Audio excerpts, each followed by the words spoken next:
Victim every 20 minutes. 27,000 murders a year, and the number is growing.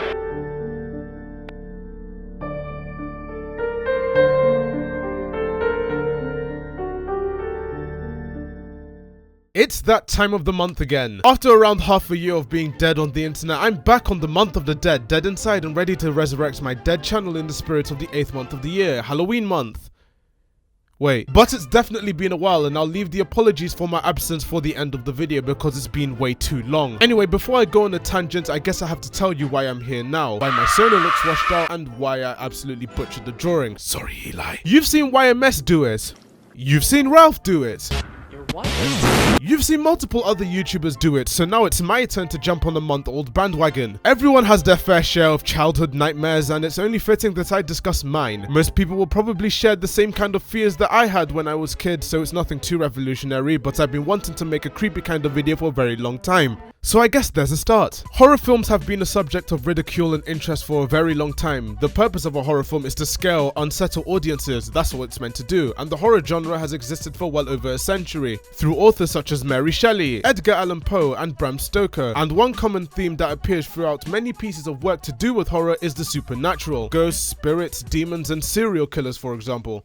There have been many subgenres of horror since its inception and would take a while to list all of them, but horror is a unique genre in that it directly plays on you, the audience. It's not something that you can watch and laugh at the characters, or something you can relate to like a romance, however unrealistic it turns out to be. It's something that directly affects you as a person and sticks with you for a while, seeping into the real world. The number one fear that everyone has when it comes to things like horror is the fear of the unknown. There are the classic fears like aviatophobia and arachnophobia, and the fear of death, but one scary scare that's infinitely more frightening than the rest is certainly a fear of the unknown. There is xenophobia and neophobia, both of which kind of resembles a fear of the unknown, but what horror does most of the time is to play on this fear. People always want to find out what happens when they do something, like what happens when you, I don't know, jump out of the window or something. The most common reasoning that people give for committing various acts in their life is simply to see what will happen. It's the fear and the interest in the unknown that scares people, and it sure scared me. Probably when I was younger, one of my biggest fears was essentially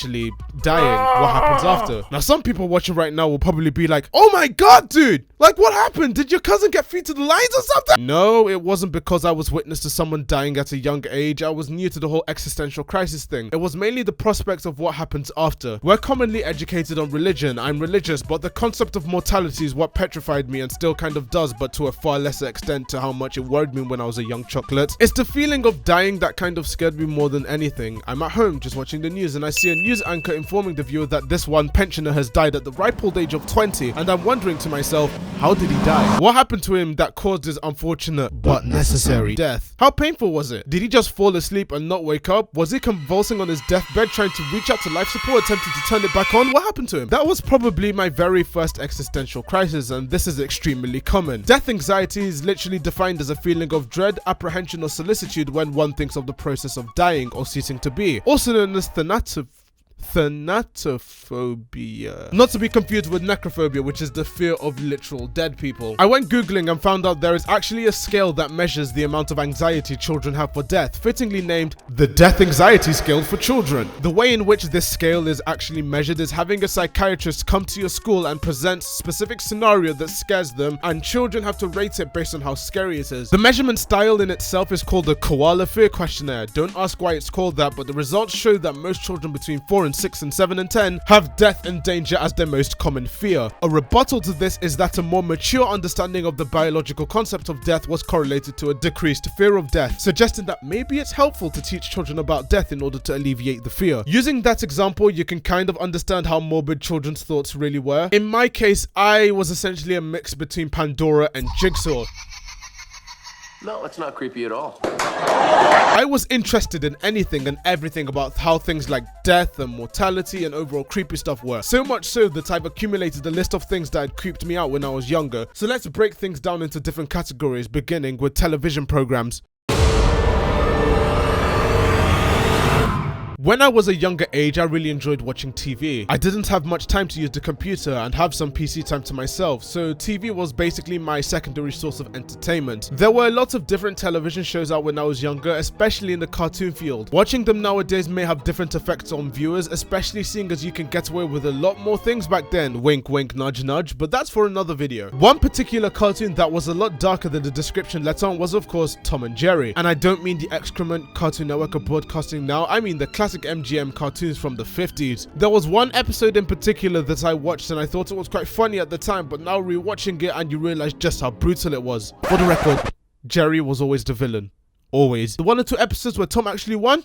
Masterpieces, the rest was horseshit. If I can remember correctly, the episode was about Tom dying and going to heaven. But wait! He's been denied entry because he's been mean to Jerry all his life, which honestly makes absolutely no sense because he's just doing his job that's been given to him. Anyway, he has to get Jerry to sign a form essentially saying he forgives him, and if Tom doesn't get it signed and back to heaven in 30 minutes, he gets condemned to hell for all eternity where he will be roasted in a cauldron.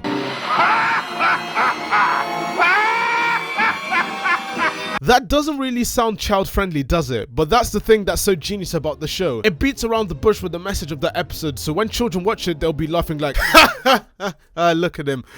Look at him and look! The slapstick violence of the show is done in such a way that you don't think twice when actual dark moments happen. Now, like in that same episode, if you don't know the context of why some of the cats were checking in at heaven, you'd been thinking that they had a trip and that's it. But you'd be wrong. In that same episode, there was a bag where 3 kittens had been inside covered in water. Upon first watching when I was younger, I was like, if that's not the cutest thing I've ever seen. But now when you realize the context of how kittens got there, you'd find that those 3 kittens had drowned to death. Someone put those kittens in a sack and thrown them in the river and they all died, which was common practice during the Great Depression in the 30s, with cats serving one purpose on farms, and if they're too much to handle, just lob them in the river. Now, of course, after finding this out, I went from aww to ah! So you're telling me that those kittens died? Now the episode makes sense. In that same show, there was another episode with the 3 Musketeers, and watching the episode, you'd think it's a funny slapstick swashbuckling espionage adventure, but it really isn't. It just isn't. Tom has to do something I can't remember. I think it was guarding the castle, and in 2 of the 3 episodes he dies a horrible death. And it isn't a Looney Tune death like an explosion or hammer squashing him. Tom dies. The music actually stops at that point to really hammer home the fact that he's going to die and it isn't a game anymore. In the distance you can see the silhouette of his body being guillotined. And him going motionless. The Musketeers watch this with abject horror on their faces. Then the jolly music starts as the episode ends. That is probably the most traumatic television program for me when I was younger because of all these dark themes hidden in what's meant to be a fun-loving children cartoon from Cartoon Network. Speaking of Cartoon Network, remember Teen Titans? No matter how much the network of cartoons wants to bury it in irony, the original was a damn good show and mixed comedy moments with solid drama. And they had 2 dark episodes that I bore witness to. There are more, I know, but I didn't watch the entire series, don't crucify me. And watching them made me realize just how much older cartoons played on other emotions compared to nowadays, where every cartoon tries to be funny, full stop, with some exceptions. Anyway, the more notable one had Robin be infected by something. I can't remember what, but the effect of it was that only he could see Slade and no one else could. Only he could see Slade, how evil Slade was in the Teen Titans cartoon. He was legitimately the epitome of Satan in that series, and I respect Cartoon Network for making him so dark without venturing into Adult Swim territory. The voice acting in that episode, especially Robin's, was ridiculously good, and the series as a whole was initially jarring for me because in my eyes, one episode was a light-hearted comedy episode with stupid action, and the next episode was Saw 5. It only took me until about 3 years ago to realize that the intro of the show basically told you the mood of the episode. If it was Japanese, it would be a light-hearted episode. If it was English, it would be dark. Now, I can't talk about television traumas without mentioning Pingu. Oh my god, that show was so weird. When I was younger, there was a funny episode of Pingu where he needed to use the toilet and he completely missed the toilet because he tried to piss from far out. But one episode stuck with me, and that was the episode with the walrus. What's sick?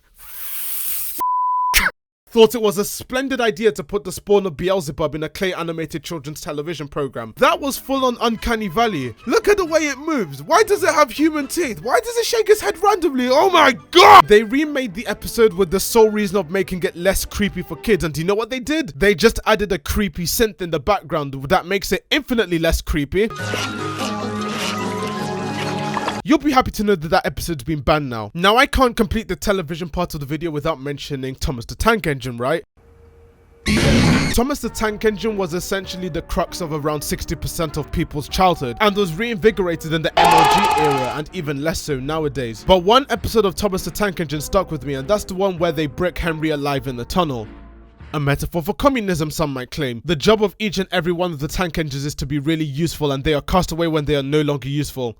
Communism. Anyways, the whole episode basically surrounded Henry the tank engine, and him being the vain tank engine he is, does want the paint on the train damaged due to the oncoming rain. So he went into a tunnel and stayed there. Of course, the fat controller, like he is for 99.9% of every episode in the whole show, was cross. As a punishment, he ordered Henry to be bricked up in the tunnel by the other trains, which always kind of freaked me out. How do they do such tasks? They're tank engines, not trains! Although I wouldn't be surprised if their face just stretched out forward as far as they could and they grew arms to get their jobs done. Anyway, at the end of the episode, Henry is essentially forced out of the hiding spot and they let him out, with the narrator saying he deserved his punishment. Look at his face! He looks so terrified, and you're just gonna be there saying he deserved it, you sick f***.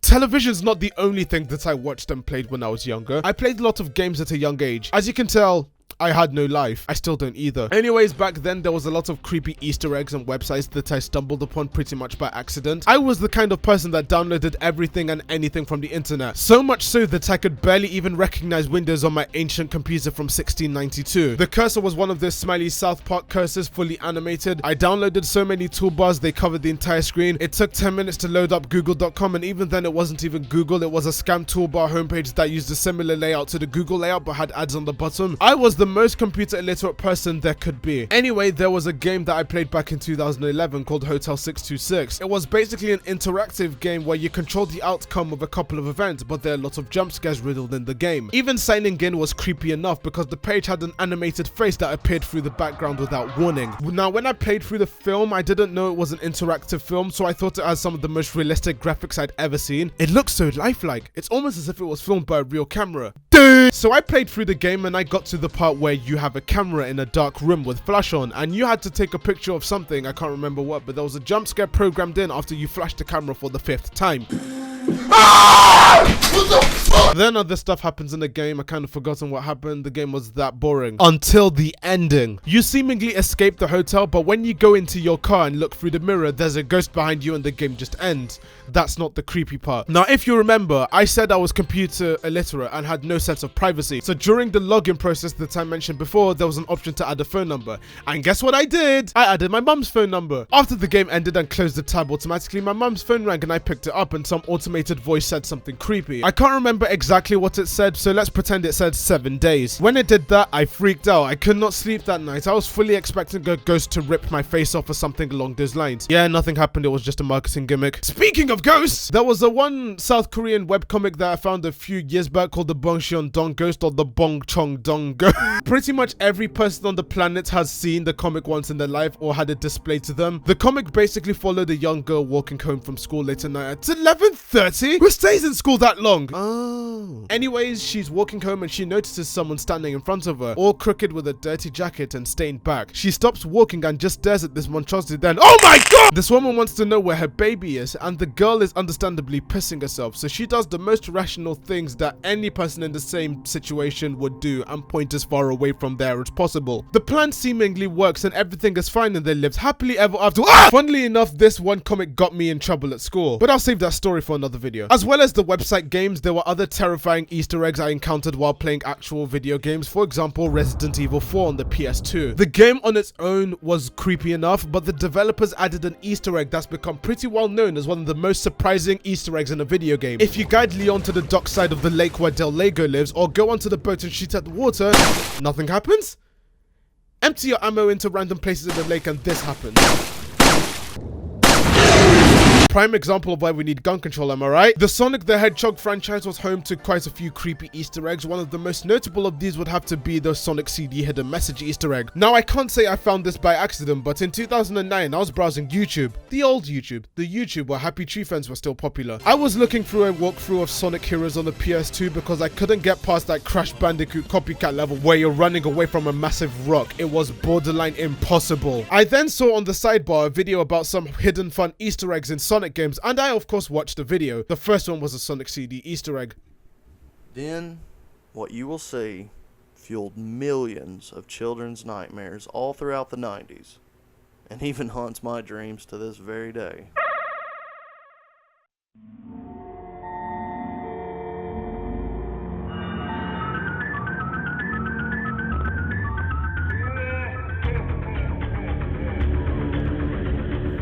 Okay, what in the holy living fuck is this?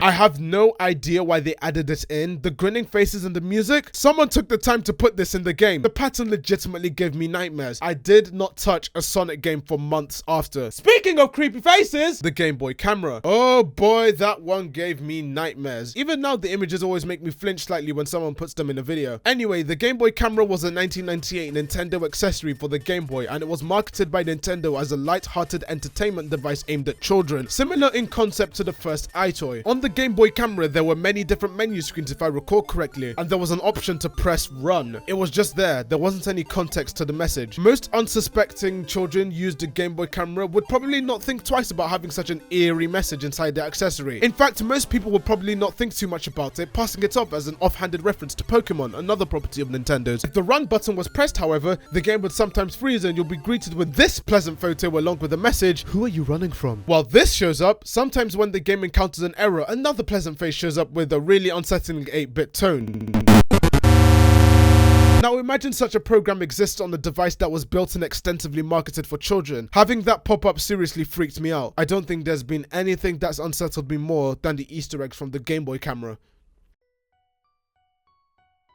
I guess I'll use this time to quickly explain why I've been off YouTube for such a long time. Essentially, it was down to 3 main reasons. I was too busy, my PC was being a pain in the ass, and I was heavily demotivated. It got to the point where I was unable to think of good ideas to upload onto YouTube for a good video. I'd written and scrapped about 10 videos in the 4 months I'd been without uploading, and it's really demotivating when you see that your videos have been demonetized. Even though I don't make much money from YouTube related programming in particular, when a video loses its ads, you don't get it recommended to people anymore, which would hurt interaction and prevent new people from encountering your content. I've opened a Patreon, and on the Patreon you can donate a specific amount to get perks such as Photoshop and After Effects files from me, scripts and work in progress for new videos and content in the future, and even graphics made for you. The link for this is in the description along with more details. Now what does this mean for me in the future? I'm not quitting YouTube even though it looked like I did, as I didn't upload for like 4 months, but don't expect a massive flurry of videos. I'll take my time on them and allow you to enjoy more from me instead of busting out a trending topic video. I'll still do some trending topics once in a while, but I want to work on more personal and ambitious projects, one of which is coming soon, probably after YouTube Rewind. Also, thanks so much for 3,100 subscribers. I'll probably make a video about this soon. Cheers to the guys who stuck around till the end of the video. If you have your own childhood traumas or current traumas and creepy happenings, be sure to tell me about it in the comments. Thanks for watching, and I'll see you in the next video.